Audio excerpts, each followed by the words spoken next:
you. Ah, nice. Nice. Do be sure that you don't slither out with your bottom. Raise the inner seat bone, bounce to the inside, if there is bounce to be bounced. Otherwise, you stand up and move over to the inside and replant yourself.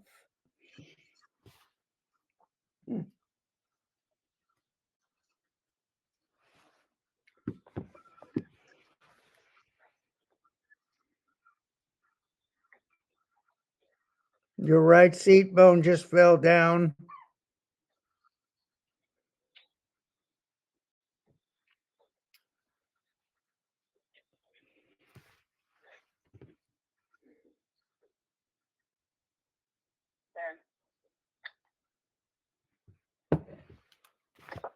Good. Now that little pause that just happened, what was the reason for that? In him? Huh? The pause that he did? Yeah. Well, I think it was as I just asked that front leg to come across more, and I think it took him a second to figure out where to put it. And there it was again. And that is because at that moment you did not do the expected thing, which is sag the inner seat bone down and slither your waistline out. So it might seem contrary-wise, but it's actually a good thing that the horse went, what the hell's the matter with her? She's supposed to slosh and sag. And you don't. And then he goes, oh, what to do now? And that is the, yes. So again, there was a big hesitation, huh? Yeah, he was bewildered. And that was him going, why the hell does this stupid woman not go where I put her? It's always worked before. I sag this, I droop that, I slither here, I flop there. And she is adjustable, malleable, displaceable. And you're saying, not today, I'm not. Yes, don't give it up.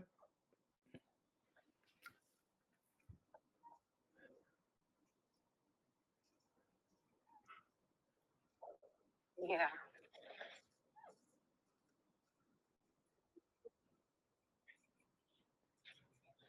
Yeah, no matter what he does like that, you stick to your guns. Yes. And your guns, of course, are many. It's how you sit, it's how you use the reins. Aha, good. So he had a way of starting the canter, but he couldn't dislodge you as he normally does. Boy. Good, as he normally does. So he went, what the hell's the matter with her? I'm not going. Now it's good, huh? Oh, good. Yep. Good boy. Yes. Oh, I got a stretch. So I cannot. A clarification question? Yeah. I'm doing like when I started, my priority was that my outside seat bone was in the center-ish of the saddle, and I was trying to think about keeping my inside seat bone lifted by putting weight into my ball of my foot, which is what helps me co-contract my oblique, my side of my waist. And my priority for him was that his outside front leg was coming around, so I wasn't losing the shoulder, and that I could ask my inside leg for his inside hind leg to step up and under when I wanted to. That's what I was doing at the walk, or what I thought I was doing. All right, that's all good. But I would have an overriding theme, and that is get the left side of your back up under my outside seat bone, pumpkin. Okay. And think more about lengthening the outside. Yeah, however you're going to do it, you may have to experiment, because When I say lengthen the outside side, that can mean that can bring a different picture to other people's minds. Yeah. They Yes. think they should go floppy on that side. They should throw away that rein. No, they think they should clutch it. They think, I don't know what they think, but you experiment. And if we can get to the root issue, which is raise the outside side of the back up under your outside seat bone, then you will have a better chance of going, well, Jesus cracky, how do I do that? Let me experiment. Rather than a mindless. So if the outside side is lengthened, or conversely, if he comes up under my outside seat bone, it's not the other will happen. It's not conversely, it's the same. Okay. It's the same. It's the same. Okay. So when the outside side is lengthened, it is also lifted. Okay. So that's okay. So there's two different ways of saying the same thing. Exactly. That's why I think teaching riding is so tricky, especially if you live with a limited dogma lexicon. Yes. I say it that only. Makes sense to me now. That clicks together. Yeah. So if I just say things the way I understand or understood them, it may mean nothing to you. And I know that very, very vividly from working with Hans von Blixen, because the stuff that he said meant absolutely nothing to me for years. Especially when so he. I have a follow-up question to that then. Okay. It's not necessarily theory. This is just like for me to be able to continue on my own before the next lesson. So if I'm doing this, as I am, or attempting to, and then I wanted to do baby piaffe just for the quickness, where would I position myself for that? Do I keep myself positioned one side or the other? Just keep yourself positioned like that and make tone. Now, you probably think you're already in tone, but not. Okay. And then you say, honey. More tone. Yeah. It started well. But you say, honey, I realize that you don't seem to notice that when I make tone, or when I think I'm making tone, that there's any difference at all. Because he's had years of slosh and wallow. All of our horses do when we're learning, huh? Yeah. And so then you say, okay, startlement. And then you say, okay, I'm done. But you don't go, oh, let's wallow and slosh and jiggle and ooh. Yes. Well done. Yeah. Interesting with the head, eh? It's just adjusting my degree of tone. It's not necessarily changing my seat bone position or anything else. It's nothing special except more grunt, if you will, or more tonicity, if you will. It's not an activity, it's an attitude. And then you say, you missed my attitude change. Now, this is for me much easier than for you, because it is exactly good, because it is exactly how it works as a dancer. You cannot, as a guy, give your partner a cue as to even what dance step you're going to do. They have to feel it through your rib cage. Sorry, that's just how it has to be. And when you get cocktail lounge dancers, they all know their little steps and they kind of recognize the lead, as it's called, the lead, what the guy does. But when you get to the level that I was as a dancer, international ballroom, there is no such thing. There is just this great oh, wow. Well done. Yes. It was an experiment, huh?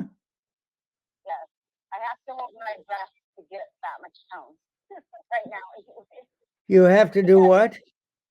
I have to hold my breath momentarily to increase that, to get to that level of tone. Because I haven't calibrated it right yet. Yes. So sometimes I have too much tone and he's picking up on it and trying to do it when I don't want it. And sometimes I don't have enough tone. And he's still trying to learn it too. So we're confusing each other some, but I'm trying to be more deliberate. Don't worry about having too much tone because women don't. That is hellacious for them.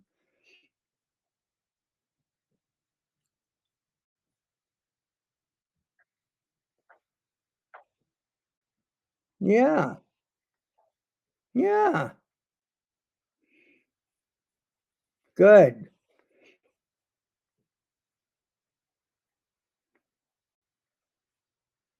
Good.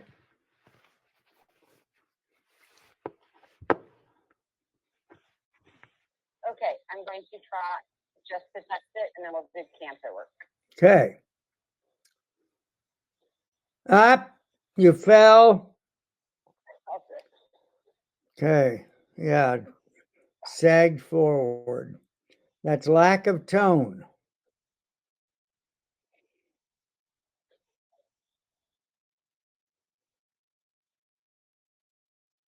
Good boy. Wow. Good. Good, good. He's lofty in front, huh? And quick off the ground behind. He picks up his hind feet when the cannons are still vertical, not when they're thrust way out behind him. Yeah.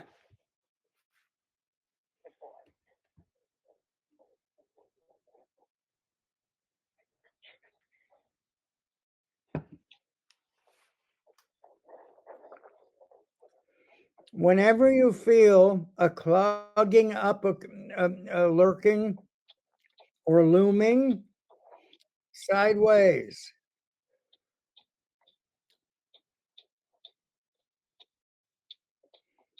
Nice. Woohoo. Jolly good. Now make sure that you can displace up and out. Just to make sure you can displace up and out. That's the only reason you need. Good, good. Okay. Well done. Don't use both legs at the same time.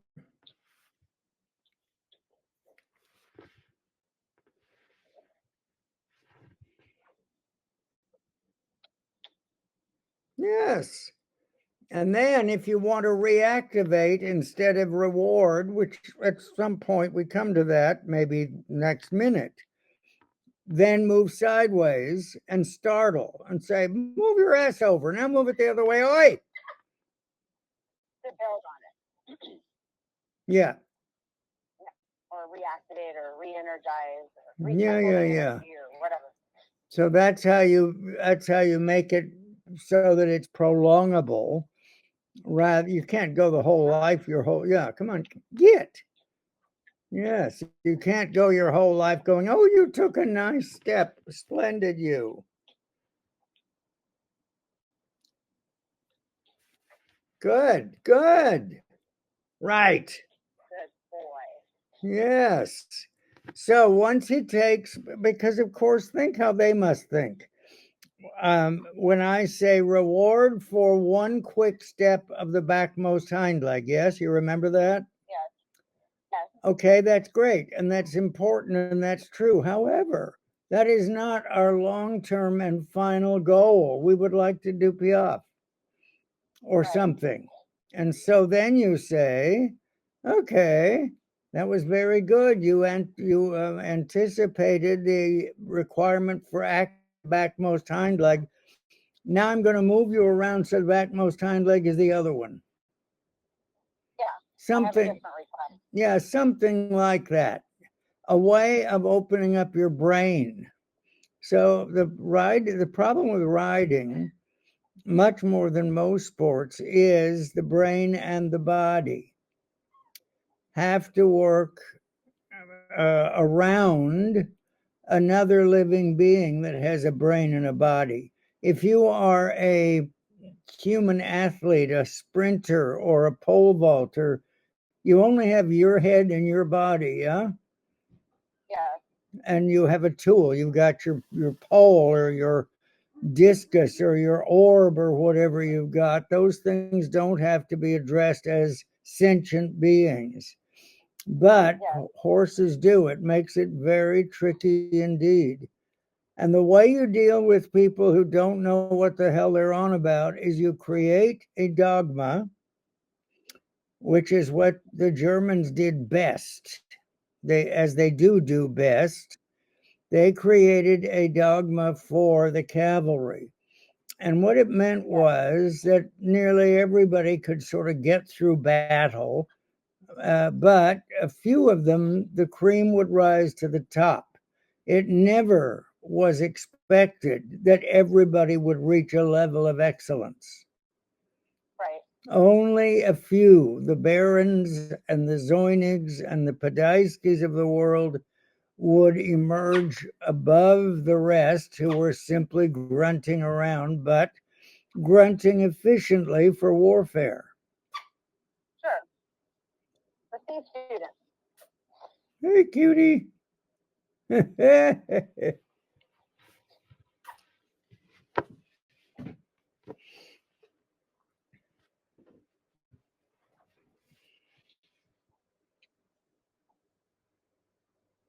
boy. Give more escape route or create more escape route. When I say give more escape route, you might think I mean give the outer reign more, which could be true. If I say create more escape route, it might mean shorten the inner reign and turn the head in, and then offer the outer side. That may also be true. But do not just hold the horse straight and tight.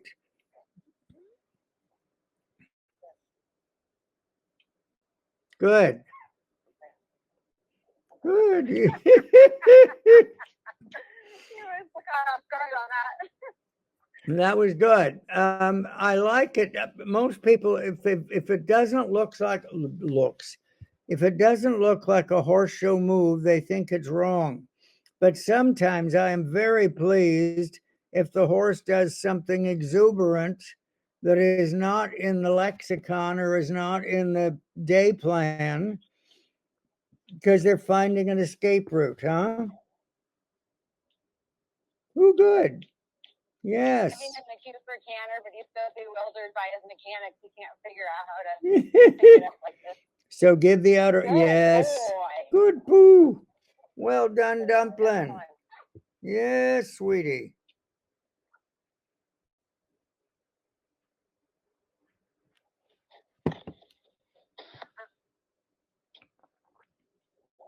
Yeah. Good boy. Super. Super. Wow. Can you tell me what a star like in that video made me feel better? Are you talking to me? Yeah. Well, I can't hear. I don't have my translator here. That's okay. I was being silly. Oh. I said, can you tell me what a star like they did at the end of that one video so I can feel better about myself? Okay, raise the horse into the walk, up to the left into the walk.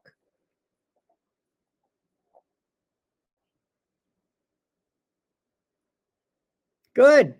And the reason I say it that way is because I can say all the babble and jabber that I want about get the horse engaged, get it tall, get it moving laterally, now walk. And the rider's brain shuts everything off except whoa. So the whoa is a byproduct, as the piaffe is a byproduct of other stuff. And I don't know of a I'm sure there is stuff like that in real life, but I can't think of anything at the moment. But I'm sure there are things like that in real life where you say, well, the final outcome that I want is going to be a byproduct of the following issues in this order of prioritization. Does that make sense? Yep, it makes perfect sense. Okay. You're the pumpkin. So the way I was taught when I was young is everything is about engagement of the hind legs. So, of course, I didn't have any way of thinking of alternative approaches or or any other way of operating at all. It was just drive the hind legs harder, which means you have to pull harder or they run away. Well, Right. terrible, terrible. Good boy. And then also you can, just as long as you're standing there, whoops, remember that horses, if you understand how their brains work, even a little, because I can't claim that I understand all the stuff that goes on in their brains, but you should be able to, if you cared, it would take you a while, but you should be able to pee off right now. Without touching the reins or anything? Yeah, if you wanted to go to that extreme, I wouldn't bother. It would take too long. But if you picked up the reins to just an ordinary degree and said, okay, I do my piaffe thingy now, and he would go, what the hell? And so then you would say, well, I must teach you that. Okay, we do it again. You stop, you hang out. Good. You're a fine beast. You pick him up. Where you going, kiddo? You pick him up. You fell on your crotch. I felt it, yes. Good. All right. And you say, now my piaffe comes. Yes, good. Now sideways, so that you convert that to something that you can use. I don't want to say against him, but yeah, against him. If he just goes bouncing,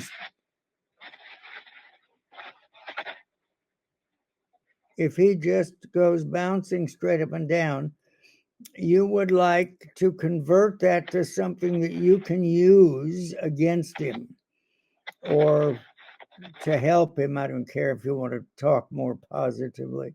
All right, so you pee off, boom. And sideways and bend, sideways and bend. Yeah. So your first reaction was arch your back and pull. Yeah. Hoist him up. He doesn't have to bite his chest. Yeah, sweetie. And go. Pee off. Enough. Go. Yes. And it's over for about 3 seconds. Okay. And we ask again. Tone. Get off your crotch. Good. And we stop. And then we ask again. And he's allowed to go through all of these gyrations till he figures out what it is that's wanted. What's good about these gyrations is that they are all what about the feet? Up. Huh? They're all up. Okay, I can't hear. Fast-footed. The piaffe is about fast-footed. Priority number one. Priority number one. For the moment. Yeah, okay. And you say, okay, I make tone. Are you fast-footed or not? Hey, good. Now I'd go free walk. Yeah, exactly. And say, honey, okay, otherwise you're saying to him, when you stand still like that, you're saying to him, live in a state of readiness. So his brain is cranking over like crazy, huh? Yeah. But when you go in free walk like this, there's a better chance that he'll go, oh, I can retool, reset, whatever we're going to call it. I can give up on that readiness crap. And when you reinstall your influence, of course he should come back to readiness, but he must be allowed time to not have to live like that. And this is good, huh? Yeah. He's just strolling around, gazing into the various bits of barns and whatever. Yeah.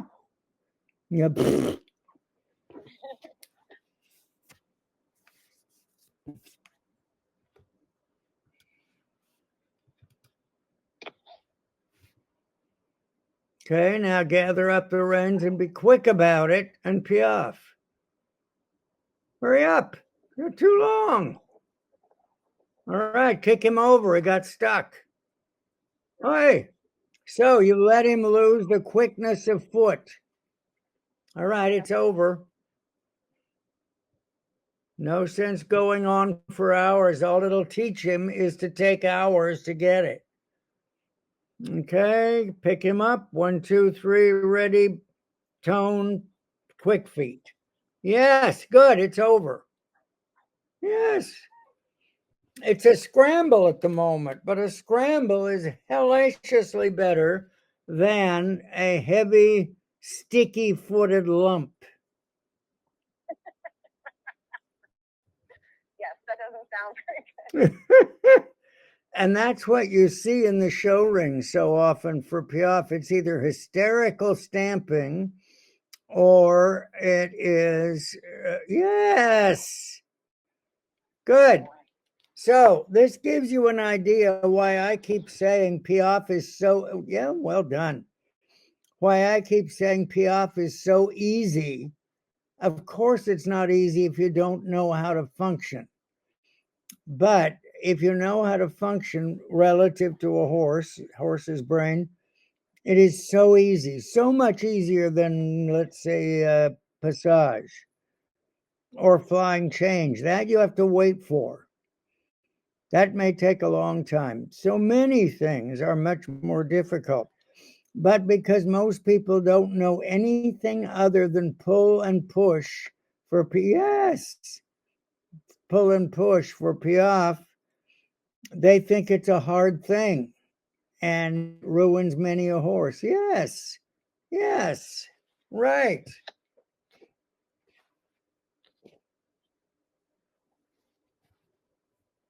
Okay, and then the same, yeah, right, well done.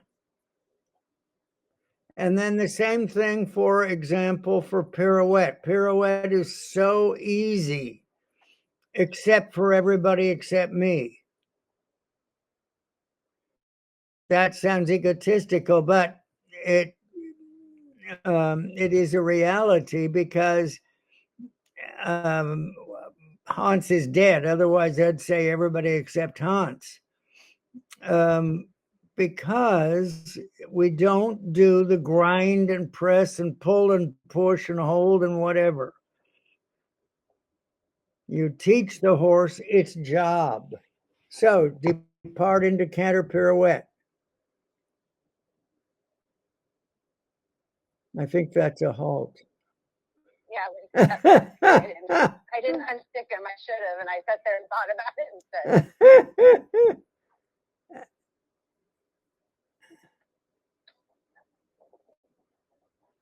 Good. So you, oops, yes, yes, yes. Good. So you got some elements, yes? Yeah, he's spicy now. What? He's spicy now. Yes. So what riders, dressage people are so bad at is they don't say, well, that's an element. I'll take that and we'll tidy up the other raggedy edges. They want it in an exact order, on the bit, on the spot, stuff like that. Nah. You say, all right, canter and turn. So go. What do you think, Pooh? What do you think?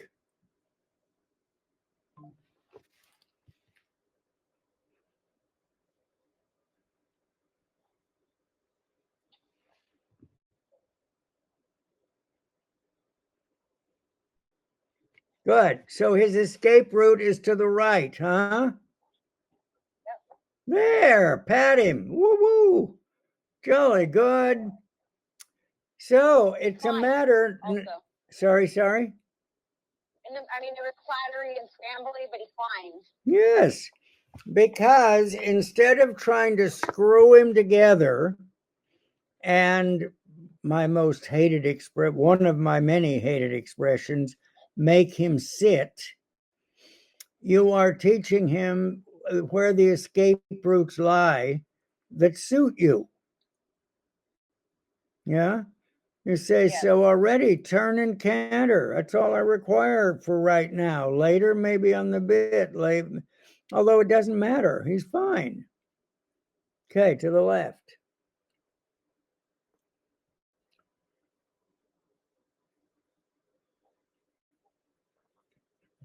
You don't have to be ready. You just have to say, horsey, I be speaking at you. Give the outer rein. You let him thunder away. It was fine for the first bit, although he got onto the wrong lead behind. That's not a problem. The problem is you let him plunge down and forward for some reason.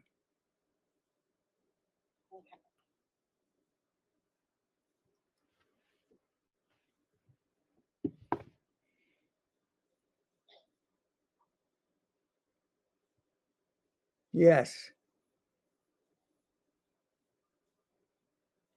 Give the outer rein. Yeah.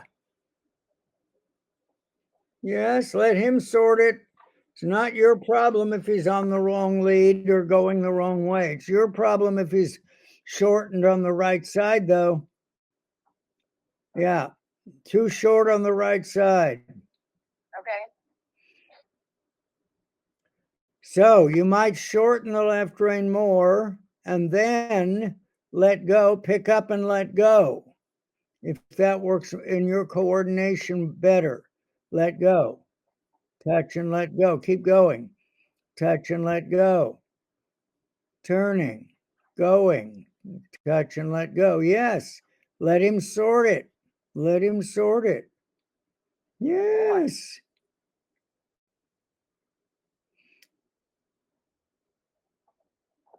Yes, perfect. He changed leads behind, but that's so minor.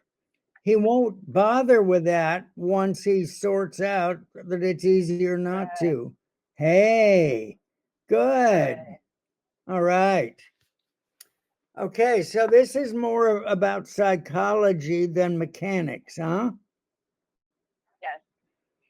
In a way. Of course, it's mechanics in the sense that I say don't let him tumble downhill and run away and all that, but it's mainly about the psychology of saying, well, turn and go and figure it out while you're at it. I will be up here giving minimal guidance, trying not to get in the way, and we'll see. What a good guy. All right, so I just wanted to do those things because it occurred to me in the wee smalls this morning as I texted you about several of those issues. So what do you want to do next? I'm gonna pick up the counter canter on the circle and do a few changes. What? I'm going to pick up the counter canter on the circle and do a change. Okay.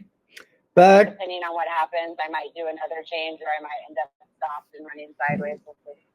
right. And remember what I said is the change is incidental and eventual. I don't know if I said it exactly that way, but it is about saying, horsey, stay upright under X seat bone. Yes.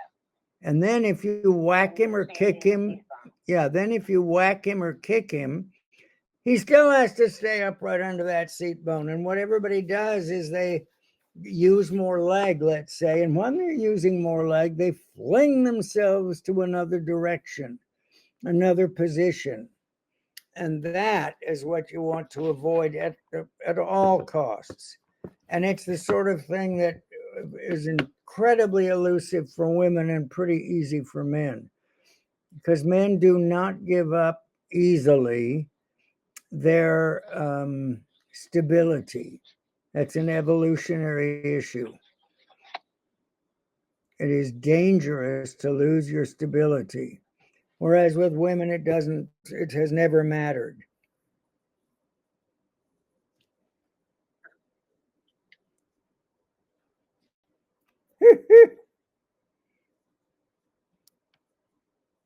Yep, move some feet.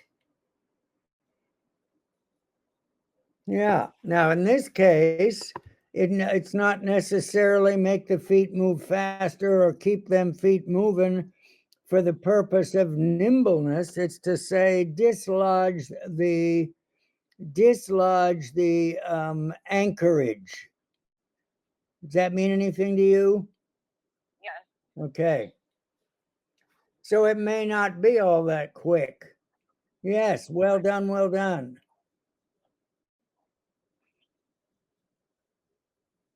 And before you think of the flying change, find out if you can bend the neck in, if you can carry the shoulders and neck up and out, and if you can keep the horse up under your left seat bone.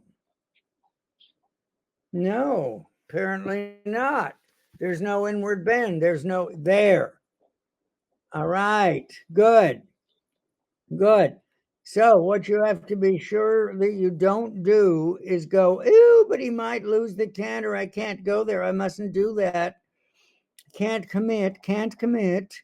You say, honey, we're going to make sure this works, because that explains a whole lot about things about the changes that may not be great.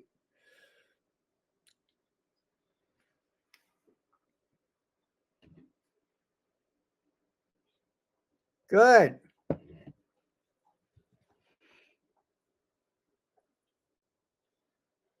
Good. I know you didn't mean to walk, but that's all right. It's much better that should happen than that you should go, oh, I can't really do this because he might lose the canter. That would be terrible. No. I was into a really fancy trot. That's not a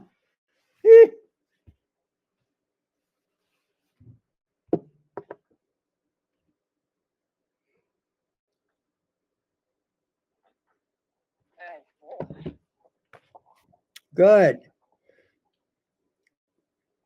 So a change is out of the question if you can't climb left. So what you're doing is good. And what he's doing, which is lose the canter, is quite expectable and understandable and normal and natural. Okay? Yes. And you say, well, sweetie. Upright and losing nothing. So your attitude is, well, sweetie, no wonder our changes can be kind of squashy sometimes. Raise your left seat bone.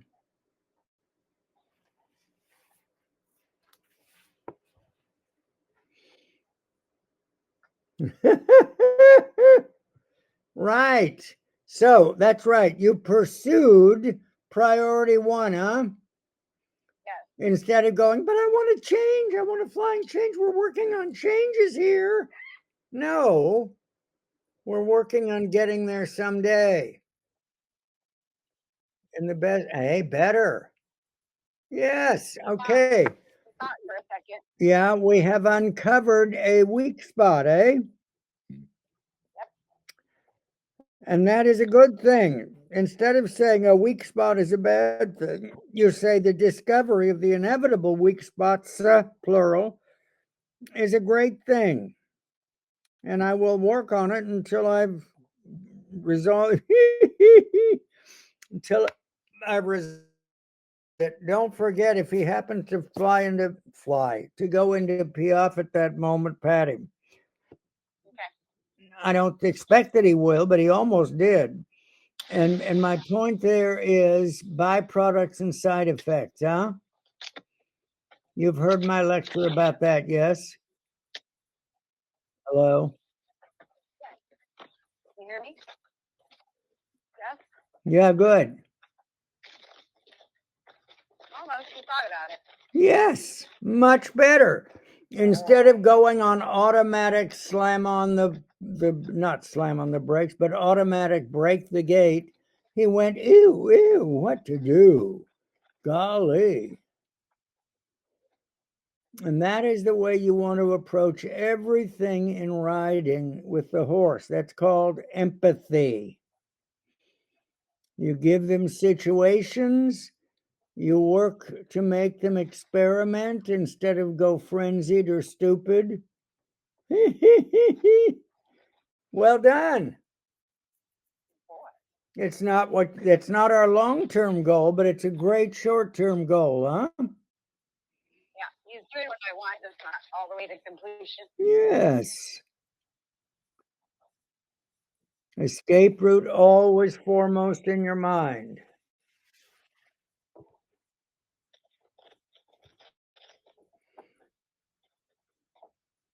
Good. Ha! Pat him, big fuss. All right, so I spoke too soon, I think. You were right, because he needed to be carried up and out after the change, yeah? Yeah, he dove a little bit. Right, but it was such a good change in terms of being uphill. Uh-huh. And that's why I said, oh, quick, pat him and so on. But it's fine what you did, because he was a little bit divey to the right. But that's all very important, because what people don't understand about flying changes is they think there's an issue of the flying changes. No, there's not. There's an issue of the diving, of the balance, of the crash and burn. That's what the issues are. Of the not staying up under the new outside seat bone. Those are the problems.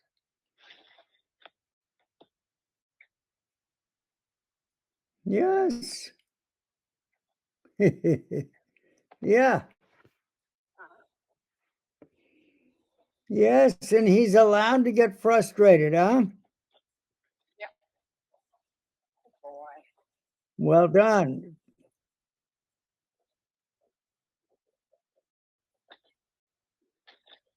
Good boy.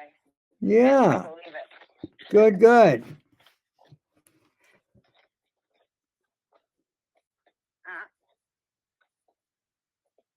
Good for you. You did not get mindless about going, but we need to canter. We have to canter because we're going to do flying change. You said, hey, that's not quite right what you just did, Pumpkin. Good. Well done. Well done. All right. So that is built now, built into your day plan for the next however long days, however many days it takes, that he can keep cantering with his neck bent right and his head turned right, but his neck lifted left. Hey, good. Good boy. Well done. I would leave him at that. Yeah, that was good. He sorted it quite well, huh? Yes.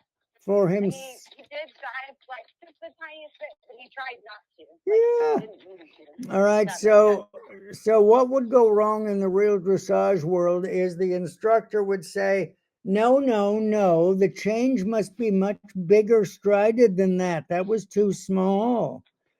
And instead I would say, it is the upness that he finds tricky. And so the steps are small. We will fix it a little bit later. But that only comes from experience, and in my case, not just experience, experimentation. Because in all my sports, because I'm not very athletic actually, in all my sports, which I got crippled, I had to experiment to find ways that made things work for me.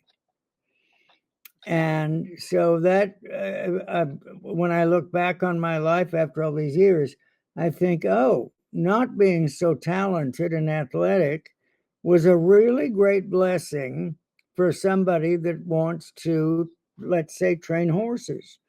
Could be other stuff. It could be train athletes like I did in vaulting.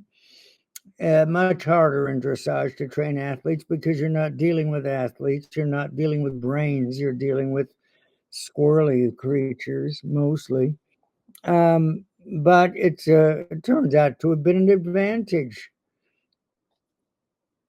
Yeah, because you had to think about how to do it instead of just doing it but not knowing how to explain how you did it. Yes, I think you're right, because natural talent was non-existent. Had to be fought for. What a good horse. Looky there. He says, "Are you done with me, you horrible bitch?" Oh, sweetie. Ha, ha. That was sore. I went inside the house yesterday and sat down and like my hip flexors, my adductors and my abductors were all sore.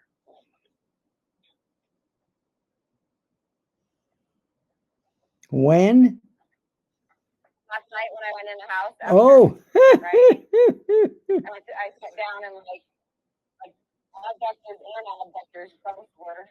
Oh, I wonder why. And also my hip flexors. Just like, oh, making stability, not having ridden, could be anything. It's a combination of all three. Yes. I also noticed in the videos in the last 2 days that I have a little bit more of a chair seat again, which I hadn't had, but I think it's because I'm the muscle tone, like the balance of the muscle tone changed with not having ridden for. Be careful though, because a chair seat is a pejorative, yes? Yes.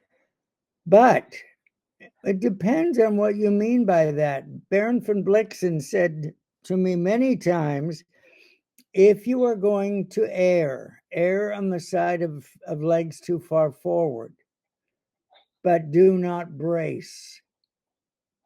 So if you jam your heels and throw your feet forward, that's no good. That's braced. But if you simply,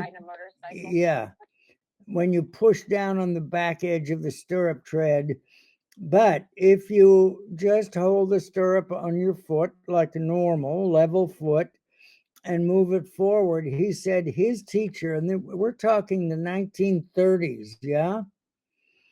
His cavalry teacher said, get your legs forward when in doubt. Never put them back.